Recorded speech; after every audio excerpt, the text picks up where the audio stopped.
Can anybody explain this? I have a microwave oven transformer with one capacitor, and here's what it does.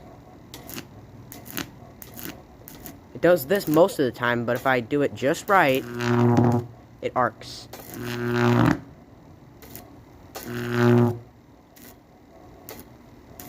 Most of the time it just makes like a tiny little spark.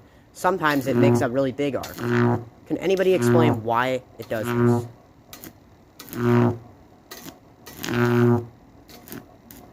If I remove the capacitor, then it works fine, but the arcs aren't as big.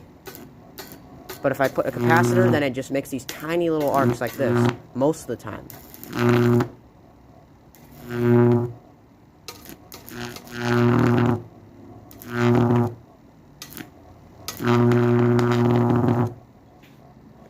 Thanks for watching.